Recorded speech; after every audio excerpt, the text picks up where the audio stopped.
In the cold silence of deep space, far beyond the glittering trade routes used by the Galactic Coalition, Earth turned slowly around its sun. From up there, it looked small and quiet, wrapped in blue and white clouds. To most alien species, it was just another unimportant rock. Too far out, too primitive, not worth their time. The Coalition had scanned it years ago, labeled it non-threat pre-unity stage, and moved on. No one expected anything to come from such a place. Down on Earth, life went on as usual. Cities buzzed, oceans rolled, and people dreamed small dreams. But deep beneath the ice of Greenland, something old was waking up. Lily Carter stood in a narrow research tunnel carved into the glacier. Her boots crunched on frost and her breath fogged in the freezing air. She was only 26, with messy brown hair tucked under a wool hat and eyes that always seemed to be searching for something just out of sight. She wasn't a soldier or a politician, just a xenolinguist hired by a minor coalition science grant to study strange energy echoes in the Arctic ice. Most people thought it was a waste of time. Lily didn't care. She'd always felt that Earth held secrets the galaxy had forgotten. For weeks, her team had drilled core samples from the ice. The readings made no sense. Every few hours, a low-frequency hum pulsed through the sensors, steady, rhythmic, almost like a heartbeat. It wasn't geological. It wasn't human-made. And it wasn't random. Lily had spent sleepless nights comparing the pattern to every known alien signal in the Coalition database. Nothing matched. But the rhythm felt familiar, like a song she'd heard in a dream. One evening, after everyone else had gone back to base camp, Lily stayed behind. She carried a handheld scanner and a small thermal lamp. The tunnel walls glistened with ice and the air smelled clean and sharp. She followed the signal deeper than anyone had gone before until the tunnel opened into a wide circular chamber. The ice here was different. Smooth, polished, almost like glass. And in the center of the floor, half buried but unmistakable, was a symbol. It looked like a spiral made of light frozen in the ice. Lily's heart pounded. She'd seen this symbol once before. In an old human myth, a story about sky gods who came before history. She'd always thought it was just a legend. She knelt and brushed snow from the symbol. As her glove touched it, the ice beneath her hand warmed, then glowed. Soft blue light spread outward in ripples, melting the ice not with heat, but with something gentler, like memory, made real. The ground trembled slightly. A low hum filled the chamber.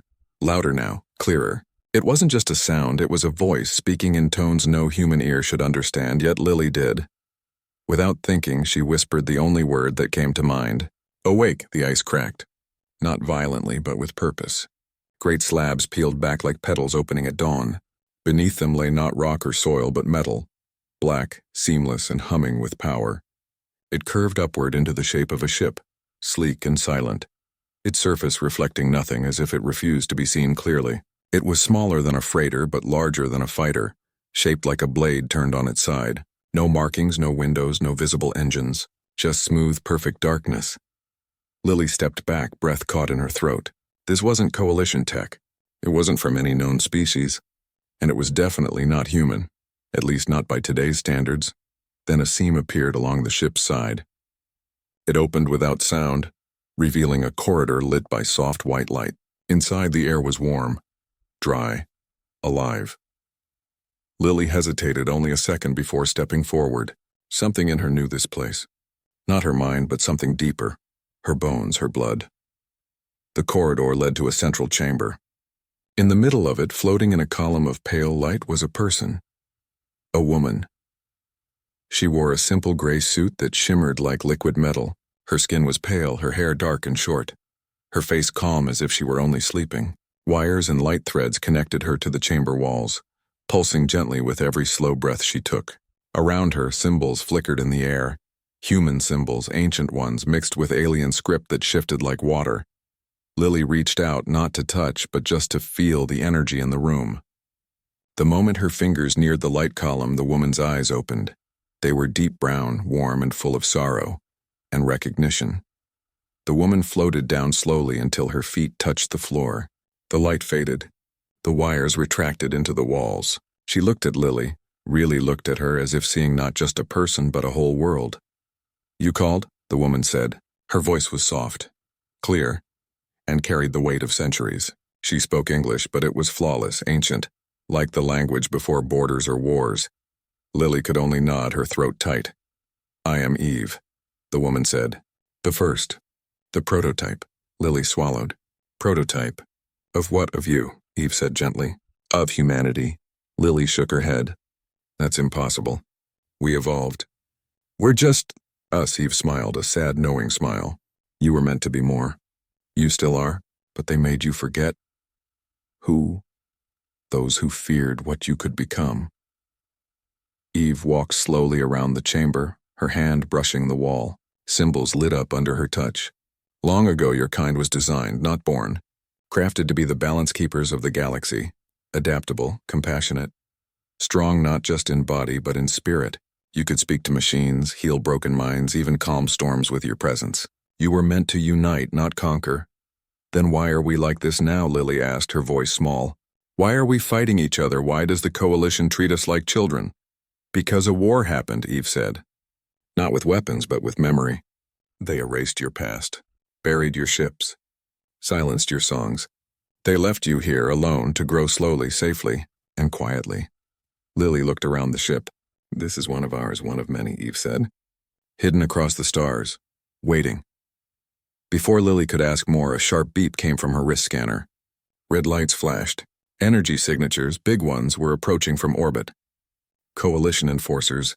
They must have detected the power surge when the vault opened. They're coming, Lily whispered. Eve's expression hardened. They always come when something wakes up. What do we do? Eve turned to her, eyes steady. We show them that Earth is no longer asleep. She walked to a smooth panel on the wall. It lit up under her palm. The ship hummed louder, deeper, as if stretching after a long sleep. The floor vibrated gently. Outside, through the open seam, the ice began to melt faster, forming a clear path upward. You don't have to stay, Eve said. You can run. Go back to your life. Lily thought of her small apartment, her books, her quiet job. She thought of how no one had ever believed her when she said Earth felt special. How the coalition treated humans like pets who'd learned to talk. She looked at Eve, this woman who called her you like she mattered. No, Lily said. I stay. Eve nodded as if she'd expected nothing less. Then hold on. The ship rose. Not with fire or noise, but with grace. The ice parted around it like water. In seconds, they were above the glacier, then above the clouds. Then in the black velvet of space. Below them, Earth glowed, blue, fragile. Beautiful, and ahead, 3 coalition enforcer cruisers hung in orbit. Weapons charged. Comms blaring. Unidentified vessel. A voice crackled over open channel. Power down and surrender. You are in violation of Galactic Preservation Law 7 Alpha. Eve didn't answer. She placed her hands on the control surface. The ship responded instantly as if it knew her thoughts before she had them. Lily gripped a railing, heart racing. She wasn't a hero. She was just a linguist who liked old myths. But as she looked at Earth one last time, she knew something had changed. Not just for her, but for everyone down there. The prototype had awakened, and Earth would never be a backwater again. The whisper moved through the void like a thought through silence. Lily sat in the pilot's seat, her hands resting lightly on the console. She no longer needed to press buttons or speak commands. The ship knew her mind before she shaped it into words. It felt less like flying and more like remembering how to breathe. Eve stood behind her, watching the star map unfold in the air. Dozens of new lights now glowed across it, tiny, steady pulses answering the call Lily had sent. Each one was a ship. Each one was human. Hidden for ages in dead zones, asteroid belts, frozen rings of forgotten planets. They had slept, but not died. And now, they woke. The first will arrive in 6 hours, Eve said, from the Perseus arm. Will they obey us? Lily asked. They will follow your will, Eve replied. Not because you command them, but because you understand them. That is the difference between control and unity. As they traveled, Eve shared more. She spoke of the old war, not with bombs and lasers, but with lies. The creators of humanity had been a council of beings from many species, united by a dream. To craft a race that could heal the galaxy's wounds, humans were made to feel deeply, think clearly, and connect across divides. They could calm rage with a touch, mend broken machines with a song, even speak to stars. But some on the council grew afraid. They saw human potential not as hope, but as threat. What if humans chose their own path? What if they refused to serve? What if they became greater than their makers? So they struck, not with armies, but with silence. They erased human history, scattered the fleet, buried Earth under layers of false memory, and declared humanity extinct, replaced by a new, weaker version that would never remember its true self. They did not kill you, Eve said softly. They tried to make you forget you were alive. Lily looked at her hands. They were ordinary, small, human, yet they had awakened a warship older than civilization. Why didn't they just destroy us? Because even they knew, Eve said. To destroy humanity was to destroy the last chance for peace. So they locked you away, like a seed in winter. Now, winter was ending. The first ship arrived at the edge of the Kuiper Belt. It was shaped like a crescent moon, its hull silver and scarred from time. It did not hail them. It simply matched their speed, falling into formation beside the Whisper like a sibling returning home. Lily reached out with her mind. The ship responded with warmth, like a dog nuzzling its owner. Its name came to her. Dawn Chorus. More followed. Ember Wing. Still Heart. Skyweaver. Each one unique, each one humming with the same quiet power. They carried no weapons in the traditional sense. Instead, they held tools of harmony. Resonance beams that could disrupt enemy systems without harm. Empathy fields that made hostile crews lower their guns. And memory echoes that showed foes what they had lost. But the Scourge fleet would not be moved by songs. Reports came in from Admiral Claire Bennett. The Coalition had activated Protocol Omega. The Scourge fleet was not just coming, it was already here. 50 dreadnoughts, each the size of a small moon, armed with planet cracker cannons and neural erasers designed to wipe entire populations clean of thought. Their mission was simple: sterilize Sol System, erase Earth, burn all traces of human origin. They think fear will save them, Eve said. But fear only builds tombs. On Earth, panic turned to purpose. Governments argued, but people acted. Engineers in Tokyo rewired old satellites with code Lily had broadcast from orbit. Pilots in Texas and Cairo and Sydney climbed into outdated fighters, linking their minds to prototype signals beamed from the Whisper. Farmers in Kansas shared power grids with labs in Oslo. For the first time in centuries, humanity moved as one body. Project Aurora was born, not by decree but by choice. Lily watched it all from space, tears in her eyes. They're ready. They always were, Eve said. They just needed to remember. Then the first clash came. A scout ship from the Scourge fleet entered the outer system. It fired on a human freighter carrying supplies to Mars colony. The shot missed, but the message was clear. Eve did not hesitate. She guided the Whisper and 3 awakened ships toward the scout. They did not attack. Instead, they surrounded it. Then Lily reached out, not with anger but with sorrow. She sent a pulse, not of energy but of memory. Images of Earth, of children laughing, of old men planting trees they would never see grow, of music, art, kindness in the dark. The scout ship froze, its weapons powered down. Its crew, all Coalition enforcers, began to weep. One by one, they opened their comms. We did not know, a young pilot whispered. They told us you were monsters. We are not, Lily said gently. We are your neighbors. The scout surrendered, not by force but by feeling. But the main fleet would not be so easily moved. 3 days later, the Scourge Armada arrived.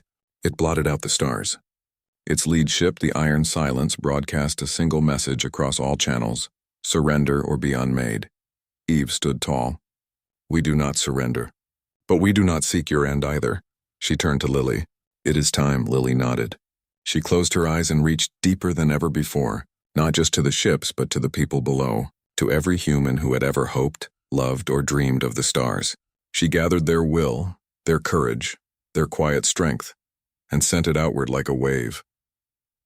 The Ghost Fleet answered. From hidden orbits and deep craters, human ships surged forward. Not in a line, not in formation, but in a pattern that made no tactical sense until it did. They moved like birds in flight, like waves in the ocean, like thoughts in a single mind. The Scourge fleet fired. Beams of pure annihilation tore through space. But the human ships did not dodge. They harmonized. Each beam that struck was met not with shields but with resonance. The energy was absorbed, softened, redirected. One ship caught a blast meant for Mars and turned it into light that bloomed over the red planet like a sunrise. Another took a neural pulse and transformed it into a song that played in the dreams of sleeping children. The Coalition commanders were confused. Their weapons worked, but not as expected. Their enemies did not die. They changed. On the iron silence, Captain Nora Ellis watched in disbelief. They are not fighting, they are healing. Then break them, came the order from High Command. The Scourge fleet tightened its formation, preparing to fire all cannons at once at Earth itself. Eve's voice rang out across the void, calm and clear. You do not have to do this, Nora hesitated. She had seen the scout crew's tears. She had heard the song from Mars. She remembered her own childhood. On a world long lost to coalition expansion. She remembered kindness, but duty held her. Fire, she said. The cannons charged. Light gathered at their muzzles. Earth's surface braced for impact. Then from the dark between Jupiter and Saturn, a new presence emerged, not a ship, a signal, ancient, vast, alive. It came from the rings of Saturn, where, buried in ice for 10,000 years, the first human ark had slept, and now it woke. Its name was Genesis Core, and it did not speak in words. It spoke in truth. Every being in the solar system heard it, not with ears, but with soul. They saw what humanity was meant to be, not rulers, not soldiers, but gardeners of the galaxy, tenders of life, menders of broken things. On the iron silence, Nora dropped to her knees. Tears streamed down her face. We were wrong, she whispered. So wrong. The cannons powered down, silence fell over the fleet. Eve looked at Lily. The tide has turned, but Lily knew it was not over. The High Command would not accept this. They would send more. They would burn the truth if they could. We must go to them, Lily said. To the Coalition Council, Eve asked. Yes, not to fight. To show them, Eve smiled. Then we fly. The Ghost Fleet gathered around the Whisper. Not as weapons, but as witnesses. Below Earth watched, holding its breath. Humanity was no longer hiding, and the galaxy would have to listen. The silence after the Scourge fleet stopped firing was heavier than any explosion. Out in the void, 50 dreadnoughts hung motionless, their weapons dark, their crews stunned. On Earth, people stood in streets and fields, eyes turned skyward, not knowing if they had won or simply been granted a pause. Lily sat in the cockpit of the Whisper, her hands steady, her breath slow. She could feel the fear still coiled in the coalition ships, but also something new. Doubt. Wonder. The first cracks in a wall built over millennia. Eve stood beside her, watching the star map. The Ghost Fleet formed a wide circle around the Scourge Armada. Not as guards, but as guides. No shots had been fired by human hands. No lives taken, yet everything had changed. They are waiting for orders, Eve said, from the High Council. What will they do? Lily asked. They will try to bury this, Eve replied. To call it a glitch, a trick, a temporary failure. They will not admit they were wrong. Then we go to them, Lily said. Eve nodded. To the capital. To the heart of the coalition. The journey would take days, even at the Whisper's speed. But before they left, Lily needed to speak to Earth. She opened a channel, not through satellites or networks, but through the awakened ships. Their combined signal reached every screen, every radio, every phone on the planet at once, not as a broadcast, but as a presence. People heard her voice in their minds, gentle and clear. We are not alone. And we never were. The ships you see are ours. The strength you feel is yours. Do not hide. Do not fight each other. Stand together. Remember who you are. In cities and villages, people held hands. Strangers hugged. Old enemies sat at the same table. Project Aurora was no longer just a defense plan. It was a promise. Engineers shared blueprints freely. Pilots trained in simulators built from scrap. Children drew pictures of the Ghost Fleet and taped them to windows. Hope, once a quiet thing, now roared like a storm. Meanwhile, the Scourge fleet remained. Captain Nora Ellis, shaken but resolute, sent a private message to Lily. I cannot disobey openly, but I will not fire again. My crew, they remember now. Something in your signal woke old songs in us. Songs we were told never existed. Thank you, Lily replied. You are not our enemy. You never were. As the Whisper prepared to jump toward the coalition capital, a small ship approached from the Fringe Alliance. It carried Admiral Claire Bennett. She boarded alone, wearing a simple gray uniform, no weapons, no guards. You are either very brave or very foolish, Claire said as she stepped onto the deck. Maybe both, Lily answered with a tired smile. Claire looked at Eve. The Council will not listen to myths. They deal in power. Then we show them power they cannot ignore, Eve said. How? Not with force, Lily said. With truth. They devised a plan. The Ghost Fleet would not attack the capital. Instead, they would gather at its edge, silent, visible, undeniable. And Lily would send the Genesis Core signal again. Not just to the fleet, but to every being in the capital system. Every citizen. Every worker. Every child. They will call it an act of war, Claire warned. Let them, Eve said. Truth is not a weapon, but it can break chains. The jump was smooth. Space folded around them, and they emerged near the coalition capital, a glittering ring of cities orbiting a blue-white star. Millions lived there from hundreds of species, all bound by laws older than most stars. The capital was proud, orderly, and blind to its own decay. As the Ghost Fleet appeared, alarms blared across the system. Defense grids powered up. Enforcer squadrons launched. But the human ships did not move. They simply hung in space, lights dim, engines quiet. Then Lily reached out. The signal flowed from the Genesis Core, carried by every awakened ship. It was not sound or light. It was memory. It showed the Council's own past. The lies they had told. The truths they had buried the day they chose fear over hope. It showed Earth not as a backwater, but as a cradle. It showed humans not as primitives, but as the lost children of peace. On the capital's central spire, the High Council convened in panic. Shut it down, the Grand Speaker shouted. Jam the signal, but their systems could not block it. The signal was not data. It was feeling, and feeling cannot be deleted.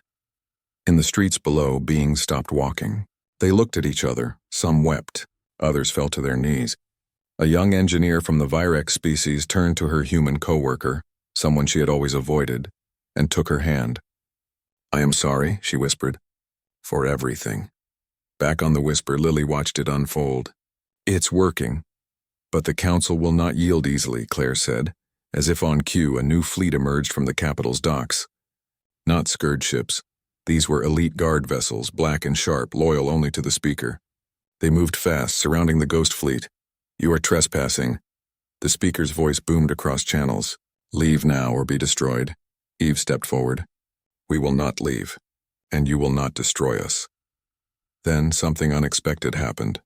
From within the capital's own fleet, ships began to power down. One by one, their lights dimmed, their weapons lowered.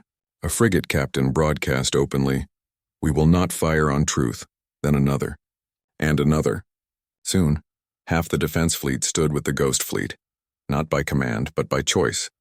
The Speaker fell silent. Lily knew this was the moment. She opened a direct channel to the council chamber. Her voice, calm and clear, filled the room. You tried to make us small, but you only made us patient. We are not here to take your power. We are here to offer you a new path. Join us or stand aside, but do not stand against life. In that moment, Admiral Claire sent her own fleet forward, not to fight, but to flank the elite guards. The Fringe Alliance stands with Earth, she declared, and with memory. The elite guards hesitated. Their loyalty was strong, but the signal had touched them too. One ship turned away, then another. The Speaker's voice cracked.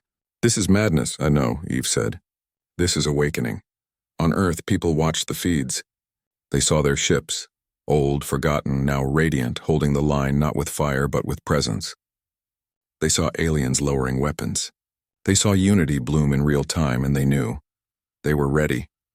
The battle had not been fought with guns, but with courage, with trust, with the simple, unbreakable truth that humans were never meant to be less. Now, the galaxy would have to decide what came next. But for the first time in 10,000 years, humanity stood not at the edge of history, but at its center. The ship hung in orbit, silent and dark against the starfield. Inside, Lily stood near the smooth wall of the chamber, arms wrapped around herself. Her breath came fast, not from fear alone, but from the strange calm that filled the air since Eve had taken control. The prototype, Eve, moved with quiet purpose, her fingers gliding over panels that lit up without sound. The ship responded like a living thing, breathing with her. Outside, the coalition enforcers held position. Their comms repeated the same warning, sharp and cold. Power down, surrender, you are in violation. Eve did not answer. Instead, she turned to Lily. They see a weapon. They do not see a home. Lily frowned. This is a warship, isn't it? It is a guardian, Eve corrected gently. Built not to destroy, but to protect. Your people made it long ago before the silence fell. Lily looked around. The ship felt warm, almost gentle despite its sleek, deadly shape. There were no harsh edges, no blinking red lights, no clanging metal. It hummed like a lullaby. How can something so powerful feel so kind? Because it was made by humans, Eve said. Not for war, but for peace. War came later, when others feared what you could become. Before Lily could ask more, the coalition ships fired. 3 bright beams of plasma shot toward them. Lily flinched, bracing for impact, but nothing happened. A soft shimmer spread around the ship, like water rippling in moonlight. The beam struck the shield and simply vanished. Eve did not even look at the display. They do not understand. They never did. She raised one hand. The ship turned, not with engines roaring, but with a whisper of motion. It faced the lead enforcer cruiser. Then, without warning, a pulse of light, soft golden, shot from the ship's nose. It did not explode. It wrapped around the cruiser like a net made of sunlight. The cruiser's lights flickered. Its weapons powered down. Its engines went still. On the comms, the voice changed from command to confusion. Systems offline. What is this? Eve spoke now, her voice clear and calm, carrying across open channels. We do not wish to fight. We only wish to speak. Silence followed. Then a new voice came through, older, sharper. Identify yourself. That ship is not in any registry. Not coalition. Not fringe. Not ancient nothing. I am Eve, she said. The first human prototype. And this is the whisper. A pause. Then, human prototype that is impossible. Humans are baseline, pre-unity. You are mimicking old myths. Then let us show you the truth, Eve said. She turned to Lily. They will not believe words. They must see. She touched a panel. The floor beneath Lily's feet shifted slightly and a soft chair rose from the deck. Sit, hold on, Lily obeyed. The ship accelerated, not with crushing force, but with smooth, steady pull. In moments, they were moving faster than any human-made vessel should.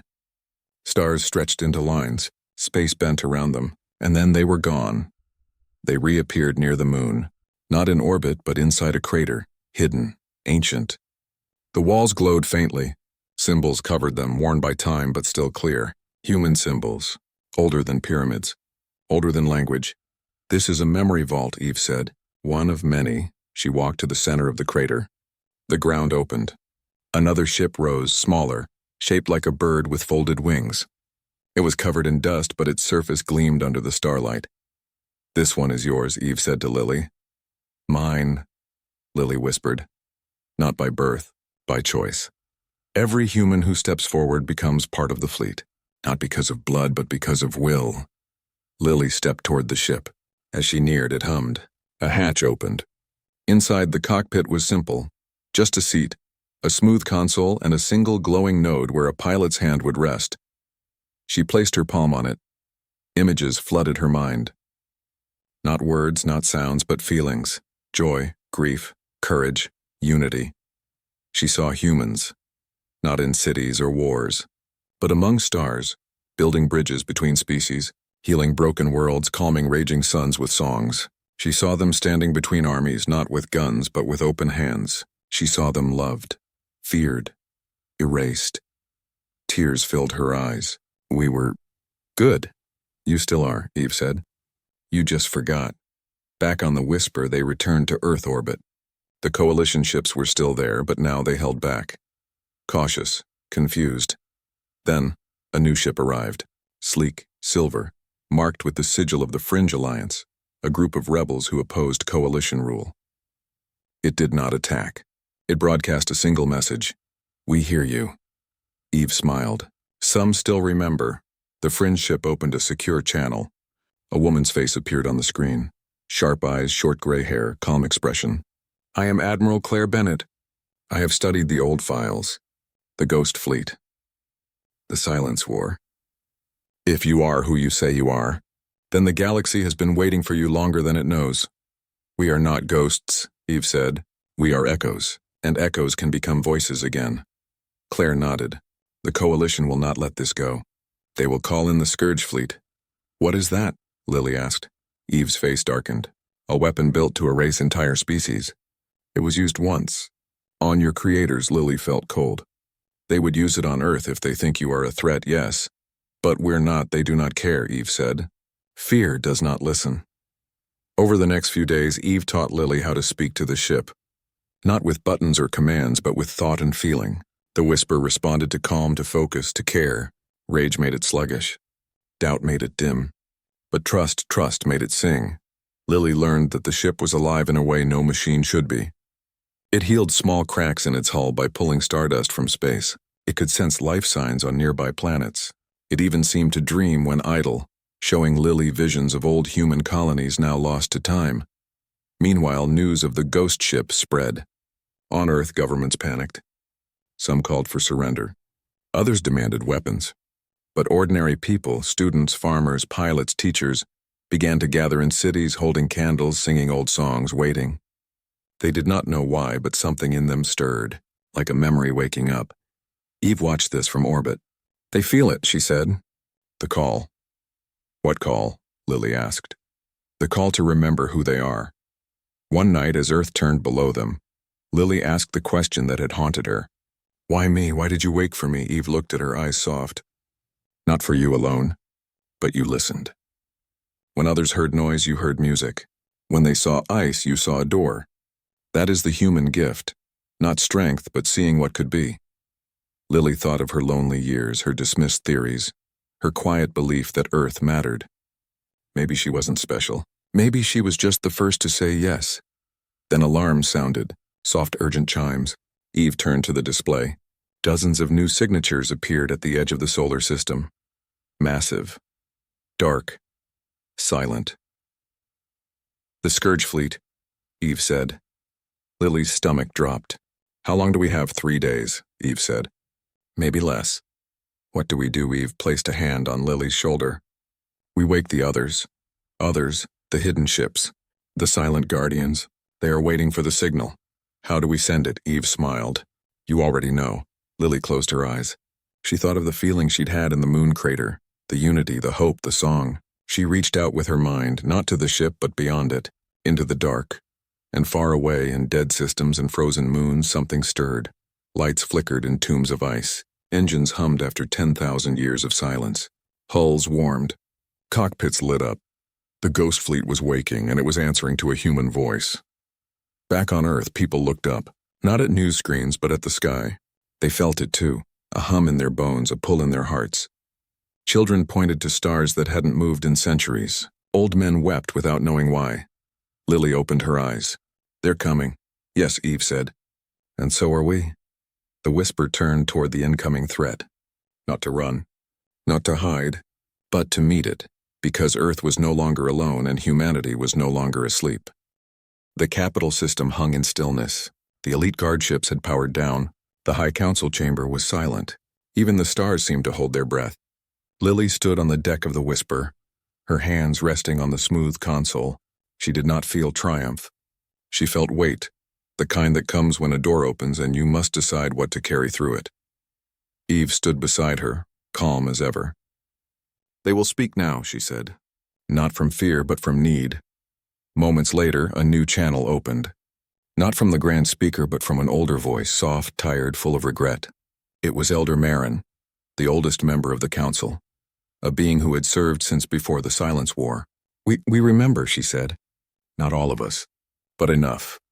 She spoke of the day the council voted to erase humanity, how some argued for caution, not cruelty, how records were sealed, not destroyed, how she herself had hidden fragments of truth, hoping someone would one day ask the right questions.